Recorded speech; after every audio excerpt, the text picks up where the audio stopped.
Dear students, पिछले कई दिनों से हम लोग यूनिट एंड आउटपुट कॉस्टिंग के क्वेश्चंस कर रहे हैं। उसी में आज एक अंतिम क्वेश्चन और ले रहे हैं। इसके बाद फिर अपन नया चैप्टर स्टार्ट करेंगे मटेरियल कॉस्ट कंट्रोल का।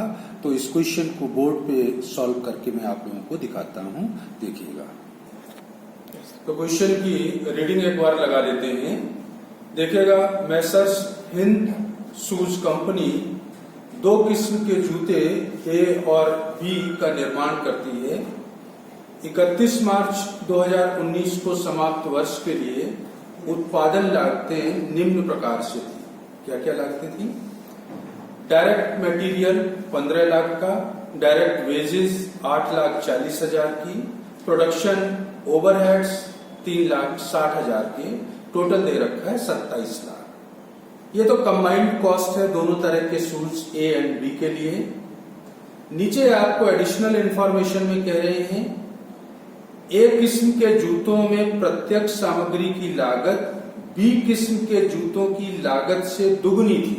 मतलब एक किस्म की जो शूज आप बना रहे थे उनमें अगर 10 रुपए लगता है तो बी किस्म में लगेगा कितना? 5 रुपए। या बी किस्म से डबल मटेरियल लगता है ए किस्म में, या यूं कहिए ए कैटेगरी के शूज की जो मटेरियल कॉस्ट है उसकी आधी कॉस्ट लगती है बी कैटेगरी के शूज में। साथ ही बी किस्म के जूतों में प्रत्यक्ष श्रम की लागत ए किस्म के जूतों की लागत का 60% है।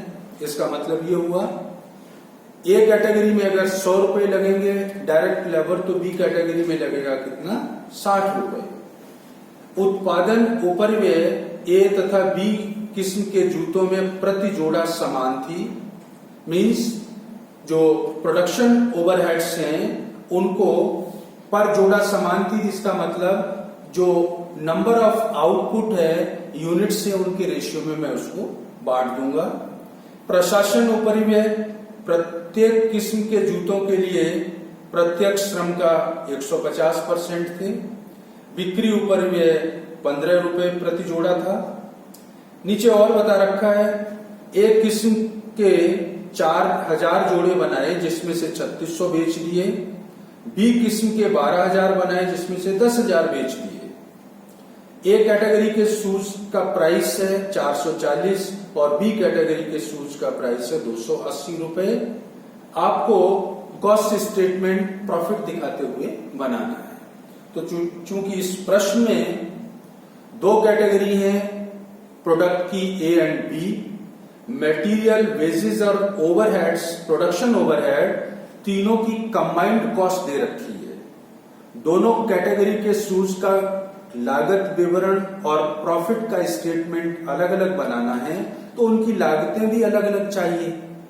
चूंकि 3 कॉस्ट हमें कंबाइंड रूप से दे रखी हैं, तो इन लागतों को बांटना पड़ेगा कि एक कैटेगरी के शूज की लागत कितनी है मटेरियल या वेजेस या ओवरहेड्स में। इसी तरह से बी कैटेगरी के जो शूज हैं उनकी मटेरियल, वेजेस या प्रोडक्शन ओवरहेड्स की कॉस्ट कितनी है वो बाइफरकेट करनी पड़ेगी। तो सबसे पहले वर्किंग नोट बना लेते हैं मटेरियल का। मटेरियल के लिए मटेरियल कॉस्ट एलोकेशन क्वेश्चन में आपको कहता है कि ए कैटेगरी के शूज में जितना मटेरियल लगेगा बी कैटेगरी के शूज में उससे आधा लगता है, या यूं कहिए बी कैटेगरी के शूज से डबल मटेरियल लगता है ए कैटेगरी में। तो let the cost of material for A shoes, A प्रकार के शूज की मैंने कॉस्ट मान ली कितनी? एक्स। ए तरह का जूता बनाते हैं तो उस पर मटेरियल की कॉस्ट आती है एक्स। तो अब बाई कैटेगरी के शूज पर कॉस्ट कितनी हो जाएगी? x/2 आधी या 0.5x। चूंकि आपने टोटल कॉस्ट कितनी हो गई मटेरियल की? 4,000 इकाइयां बनाई हैं ए कैटेगरी की, तो इस पे मटेरियल कितना लगा होगा? 4,000। एक इकाई पर x मानते हैं तो 1x। 12,000 बनाई है आपने बी कैटेगरी की, तो 12,000 पर मटेरियल कितना लगेगा? 0.5x। इस पर x है, इस पर आधा लगेगा, तो 1 का आधा 0.5x हो गया।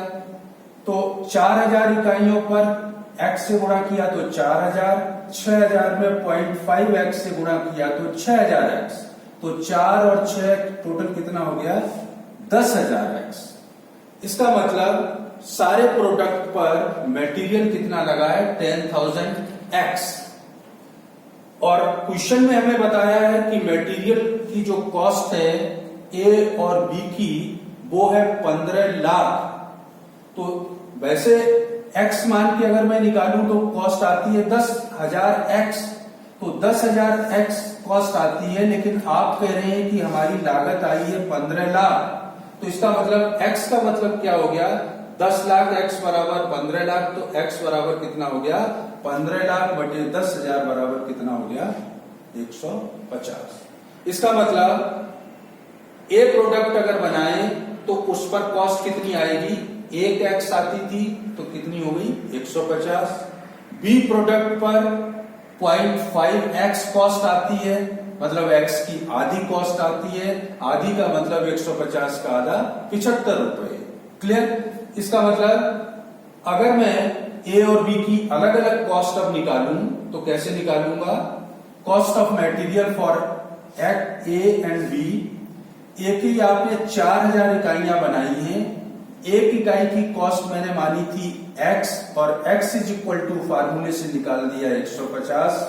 तो 4000 इंटू 150, इसका मतलब ए कैटेगरी के शूज पर मटेरियल कॉस्ट कितनी हो गई? 6 लाख। बी कैटेगरी के आपने शूज बनाए हैं 12,000। एक इकाई पर जो खर्चा होता है वो होता है 0.5x, तो 0.5 और x की वैल्यू मैंने निकाल ली, कितना? 150। डायरेक्ट भी लिख सकते थे, 12,000 इंटू 75 कर दूंगा तब भी वही आएगा, या इस तरह से लिखूंगा तो 12,000 इंटू 0.5 इंटू x की वैल्यू 150 बराबर कितना हो गया? 9,000। क्वेश्चन में हमें ए और बी दोनों प्रोडक्ट की कंबाइंड मटेरियल कॉस्ट दे रखी थी। सिर्फ इतना बता रखा था कि x पर जितना मटेरियल लगता है पर यूनिट, प्रति जोड़ा, y पर उससे आधा लगता है। तो x की वैल्यू मैंने निकाल ली। तो अगर ए कैटेगरी का आप जूता बनाते हैं तो उस पर पेयर 150 रुपए मटेरियल कॉस्ट होगी, और बाई पर उसकी आधी मतलब 75 रुपए। तो statement of cost and profit, दो तरह के शूज हैं, type A and type B, जो कि टोटल कॉस्ट और पर यूनिट कॉस्ट भी दिखानी है। तो इनके दो कॉलम मैंने कर दिए हैं, total cost and per unit cost, total cost and per unit. Material आपको 15 लाख बता रखा था। ए कैटेगरी में कितना मटेरियल यूज हुआ वो वर्किंग नोट में निकाल लिया, 6 लाख। और बी कैटेगरी में मटेरियल कितना यूज हुआ है? 9 लाख। कॉस्ट पर यूनिट कितनी हो गई? पर पेयर एक्स यहां पे लगता था मटेरियल, एक्स की वैल्यू कितनी है? 150। तो पर पेयर कितना? 150, और बाई की लिए इसका आधा लगता है तो हो गया 75। सेकंड पॉइंट में आइए। मटेरियल के बाद डायरेक्ट वेजेस दे रखी है, दोनों की कंबाइंड है, और वो है 8,40,000। क्वेश्चन में कहते हैं ए कैटेगरी पर जो डायरेक्ट लेबर होगा बी कैटेगरी के जूतों पर उसका 60% लगेगा। तो 8,40,000 को फिर बांटना है ए और बी में। तो फिर सेकंड वर्किंग नोट ले लेते हैं। Wages allocation for category A and B. Let the wages for A type of shoes, A type के जूतों की मजदूरी जो डायरेक्ट वेजेस है वो मैं बाई मान लेता हूं। तो बी टाइप के जूतों की मजदूरी कितनी हो जाएगी?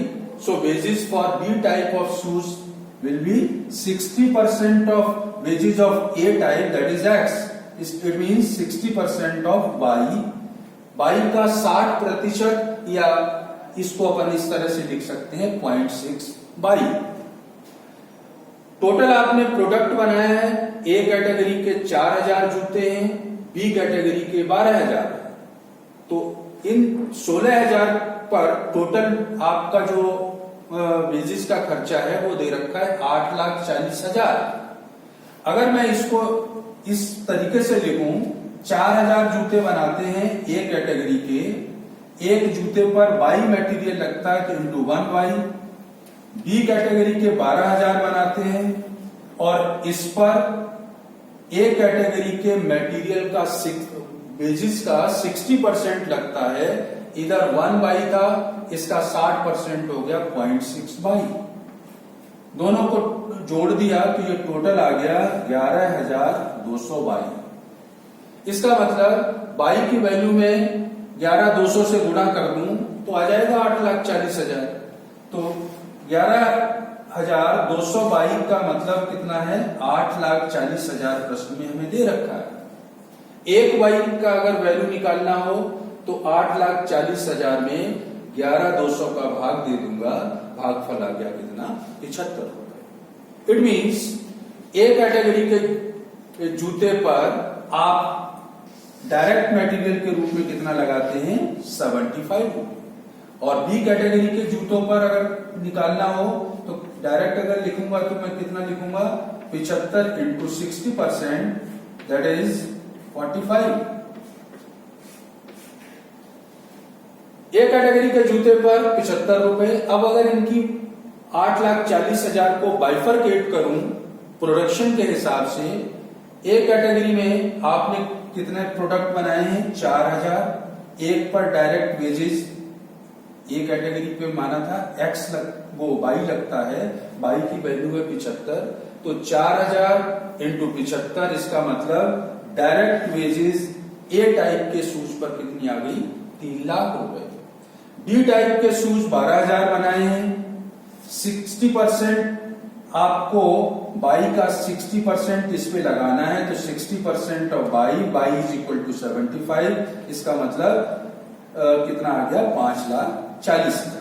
डायरेक्ट लिखना चाहता तो लिखूंगा मैं 12,000 इंटू 45, तो भी आ जाएगा 5,40,000। क्वेश्चन में मटेरियल और वेजेस की कंबाइंड कॉस्ट दे रखी थी, तो नंबर ऑफ यूनिट्स प्रोड्यूस के रेशियो में और जो एडिशनल इंफॉर्मेशन थी उस रेशियो में मैंने इनको बांट दिया। तो अब स्टेटमेंट में मैं लिख दूंगा डायरेक्ट वेजेस ए कैटेगरी के शूज के लिए 3 लाख और बी कैटेगरी के लिए लिख दूंगा 5,40,000 पर यूनिट। ए कैटेगरी के शूज की कॉस्ट मैंने बाई मानी थी, बाई की वैल्यू है 75, 75 का 60% कर दूंगा तो आ जाएगा 45 रुपए। जो कॉस्ट स्टेटमेंट आप बनाते हैं तो जानते हैं direct wages, direct material, direct expenses, इनका टोटल कहलाता है प्राइम कॉस्ट। इस क्वेश्चन में डायरेक्ट एक्सपेंसेस नहीं है तो टोटल कर दिया मैंने, प्राइम कॉस्ट आ गई। अमाउंट टोटल भी जोड़ दी और पर यूनिट भी जोड़ दी। इसके बाद प्राइम कॉस्ट में आप जानते हैं कारखाना ऊपर व्यय या प्रोडक्शन ऊपर व्यय, ओवरहेड्स को जोड़ा जाता है। प्रोडक्शन ओवरहेड्स भी कंबाइंड दे रखे हैं आपको, लेकिन नीचे एक सूचना दी है, क्या, उत्पादन ऊपर व्यय ए तथा बी किस्म के जूतों में प्रति जोड़ा समान है। इसका मतलब टोटल आपने कितने जोड़े बनाए थे, फैक्ट्री ओवरहेड्स 3,60,000 उत्पादन ओवरहेड्स हैं और टोटल जोड़े बनाए हैं 4,000 ए कैटेगरी के, बी कैटेगरी के बनाए हैं 12,000, मीन्स 16,000। भाग अगर देंगे 16,000 का तो ये आ जाएगा कितना, 22 रुपए 50 पैसे। क्वेश्चन में कहते हैं प्रति जोड़ा समान है, तो इसका मतलब number of pairs produce divided by factory overheads divided by number of pairs produce. Factory overheads 3,60,000 है, total number of pairs produce 4 + 12 16,000 बनाए थे। पर पेयर आपका खर्चा आता है 22.5 रुपए का। तो फैक्ट्री ओवरहेड में ए कैटेगरी के लिए अगर जोड़ूं प्रोडक्शन ओवरहेड, एक कैटेगरी में आपने कितने बनाए हैं प्रोडक्ट, 4,000 इंटू 22.5 करूंगा तो ये आ जाएगा 90,000। पर यूनिट कितना? 22 रुपए 50 पैसे। दोनों में ही समान रहेगा 22 रुपए 50 पैसे। और बी कैटेगरी के लिए प्रोडक्ट बनाए थे 12,000। 12,000 में 22 रुपए 50 पैसे का गुणा करूंगा तो आ जाएगा कितना? 2,70,000 रुपए। प्राइम कॉस्ट में प्रोडक्शन ओवरहेड्स 90,000 और 270 मैंने जोड़ दिया, टोटल कर दिया तो आप जानते हैं बैलेंस कहलाता है प्रोडक्शन कॉस्ट या वर्क्स कॉस्ट या फैक्ट्री कॉस्ट। फैक्ट्री कॉस्ट में अब मुझे ऐड करना होता है एडमिनिस्ट्रेशन या ऑफिस ओवरहेड्स को। ऑफिस ओवरहेड्स के बारे में एडिशनल इंफॉर्मेशन क्वेश्चन में है। प्रशासन उपरिव्यय प्रत्येक किस्म के जूते के लिए प्रत्यक्ष श्रम डायरेक्ट लेबर का 150% है। डायरेक्ट लेबर ए कैटेगरी के लिए कितनी है? 3 लाख। डायरेक्ट लेबर का 150% दोनों कैटेगरी के लिए चार्ज करना है, तो 3 लाख का 150% करूंगा तो कितना हो जाएगा? 4,50,000। बी कैटेगरी के लिए लेबर है 5,40,000 और पर इसका 150% लूंगा तो 5,40 का 150 मीन्स 1.5 गुना हो गया 8,10,000। प्रोडक्शन कॉस्ट में ऑफिस के खर्चों को जोड़ देते हैं तो बैलेंस जो आता है वो कहलाता है कॉस्ट ऑफ प्रोडक्शन, उत्पादन की लागत। पर यूनिट के लिए 4.5 जो आपके थे इसमें 4,000 का भाग दे दिया तो 112 रुपए 50 पैसे हो गया। इधर 8,10,000 कितने पे है? 12,000 पे, तो 12,000 से डिवाइड करूंगा तो आ जाएगा 67 रुपए 50 पैसे। टोटल कर दिया cost of production, amount, per unit, amount and per unit. Cost of production में आप जानते हैं कि अगर फिनिश गुड्स का कोई ओपनिंग एंड क्लोजिंग स्टॉक होता है तो हम यहां पर ओपनिंग स्टॉक को प्लस कर देते हैं एंड क्लोजिंग स्टॉक को लेस कर देते हैं। ओपनिंग स्टॉक नहीं है क्वेश्चन में, क्लोजिंग स्टॉक के बारे में सूचना दे रखी है। क्वेश्चन में बताया था ए कैटेगरी के 4,000 पेयर थे जिसमें से 3,600 बेच दिए, इसका मतलब 400 पड़े हुए हैं अभी। बी कैटेगरी के 12,000 पेयर आपने प्रोड्यूस किए लेकिन 10,000 बेचे हैं, इसका मतलब 2,000 पड़े हुए। ए कैटेगरी में 400 का स्टॉक है, बी कैटेगरी में 2,000 का है। और आप जानते हैं क्लोजिंग स्टॉक का वैल्यूएशन कॉस्ट पे होता है, तो कॉस्ट ऑफ प्रोडक्शन कितनी है इनकी? पर यूनिट 360 रुपए और 210 रुपए। अगर क्लोजिंग स्टॉक की वैल्यू निकालनी हो ए कैटेगरी के लिए, ए कैटेगरी का क्लोजिंग स्टॉक कितना है? 400 यूनिट। 4,000 में 3,600 बेच दिया तो 400 पड़ा हुआ, इसका मतलब तो 400 इंटू 360। बी कैटेगरी का स्टॉक आपके पास है अभी 2,000 और 2,000 में प्रोडक्शन कॉस्ट है इनकी कितनी? 210 रुपए। तो 400 इंटू 36 को मल्टीप्लाई करेंगे तो आ जाएगा 1,44,000 और 2,000 को मल्टीप्लाई किया कॉस्ट ऑफ प्रोडक्शन 210 से तो बैलेंस आ गया कितना? 4,20,000। ओपनिंग स्टॉक नहीं था क्वेश्चन में तो डायरेक्टली मैंने क्लोजिंग स्टॉक को लेस कर दिया। और आप जानते हैं कॉस्ट ऑफ प्रोडक्शन से closing stock of finish goods को लेस कर देंगे तो बैलेंस जो आता है वो कहलाता है कॉस्ट ऑफ गुड्स सोल्ड, बिक्री किए गए माल की लागत। पहले क्या था? उत्पादन किए गए माल की लागत। क्लोजिंग स्टॉक निकाल दिया तो इसका मतलब अब जो बैलेंस है वो बेचे गए माल की लागत है, cost of goods sold. Balancing figure में आ गया 12,96,360 रुपए कॉस्ट है। इधर आपने 25,20,000 में से 20 लेस कर दिया तो 21 लाख हो गया और पर यूनिट कॉस्ट है इसकी 210 रुपए। क्वेश्चन में एक और पॉइंट दे रखा है, आप जानते हैं कॉस्ट ऑफ गुड्स सोल्ड में ऐड करना होता है मुझे सेलिंग एंड डिस्ट्रीब्यूशन ओवरहेड्स को, बिक्री और वितरण के ऊपर में। क्वेश्चन में बता रखा है सेलिंग एंड डिस्ट्रीब्यूशन ओवरहेड्स 15 रुपी पर पेयर चार्ज करना है, 15 रुपए। लेकिन आप ये भी जानते हैं कि बिक्री और वितरण ऊपर में किस पे चार्ज करेंगे?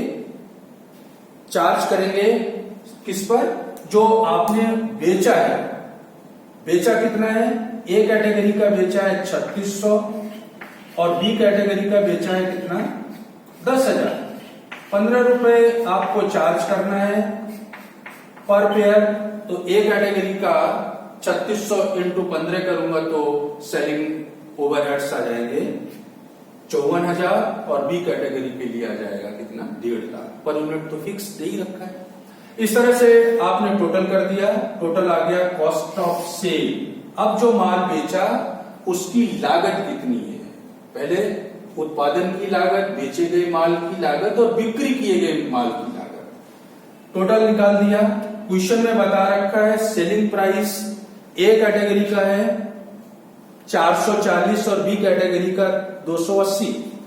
तो अगर ए कैटेगरी के लिए लिखना हो मुझे, ए कैटेगरी का माल बेचा है 3600 440 की रेट से, बी कैटेगरी का माल बेचा है 10,000 यूनिट्स और बेचा है आपने 280 की रेट से। तो सेलिंग प्राइस आ गया, ए का आ जाएगा 15,84,000 और बी का आ जाएगा 28 लाख। कॉस्ट ऑफ सेल बिक्री किए गए माल की लागत और सेल्स हमें पता है। बैलेंसिंग फिगर में जो अमाउंट आएगी वो कहलाएगी प्रॉफिट। तो प्रॉफिट आपने निकाल दिया ए टाइप के सूच पर 2,34,000, बी पर 5,50,000।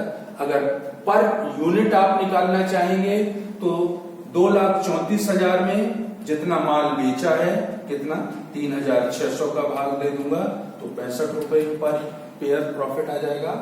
बी कैटेगरी में आपको 5,50,000 का प्रॉफिट हुआ है, माल बेचा था 10,000 यूनिट, तो 10,000 से डिवाइड किया तो आ गया कितना 55 रुपए। तो इस तरह से आपकी टोटल कॉस्ट का स्टेटमेंट हो गया।